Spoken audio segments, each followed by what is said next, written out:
Hi friends, எல்லாரும் எப்படி இருக்கீங்க? இன்றைக்கி உங்களுக்கு என்ன செஞ்சு காட்ட போகிறேன்னா, சொரைக்காய் கிரேவி தான் பண்ணி காட்ட போகிறேன். இந்த கிரேவி வந்து சப்பாத்தி, தோசை எல்லாத்துக்குமே ரொம்ப நல்லா டேஸ்ட்டாக இருக்கும். நீங்களும் பண்ணி பாருங்கள்.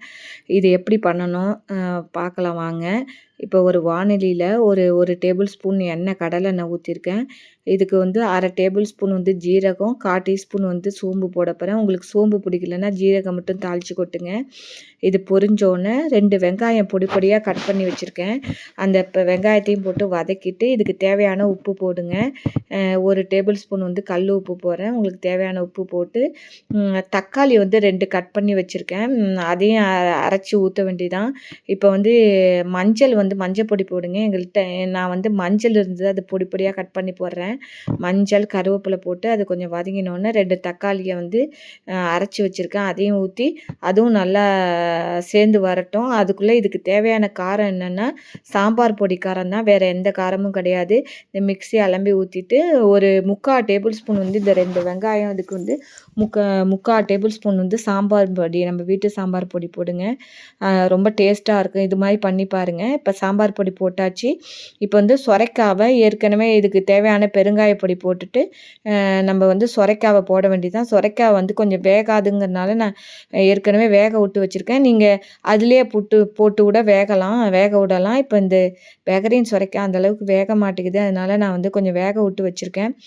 போட்டு இதுக்கு தேவையான தண்ணியும் ஊற்றி இதை வந்து வேக விடுவோம். இப்போ வந்து பச்சை பயிரை வந்து நான் வந்து ஒரு கைப்பிடி வந்து ஊற போட்டு நைட்டே வச்சுருக்கேன். ப்ரோட்டீன் நம்ம உடம்புக்கு சேரும். இதில் போட்டால் ரொம்ப டேஸ்ட்டாக இருக்கும். இப்போ ஒரு கைப்பிடி வந்து பச்சை பயிறு போட போகிறேன். அதுவும் போட்டு அது ரொம்ப வேகணும்னு தேவையில்லை, ஏற்கனவே ஊறினது தான். இது இப்போ வந்து பச்சை பயிறு, சொரைக்காய் எல்லாமே நல்லா வெந்துட்டு பச்சை வாசனையும் போயிட்டு நம்ம செக் பண்ணியாச்சு. இப்போ ஒரு 2 டேபிள் ஸ்பூன் தேங்காவை வந்து மிக்சியில் அரைக்க போகிறேன். அரைச்சி கொண்டு வந்திருக்கேன். அந்த அந்த விழுதை வந்து நீங்கள் போடுங்க. இதுக்கு இல்லைன்னா முந்திரி பருப்பு கூட நீங்கள் அரைச்சி போடலாம். நான் தேங்காய் அரைச்சி போடுறேன்.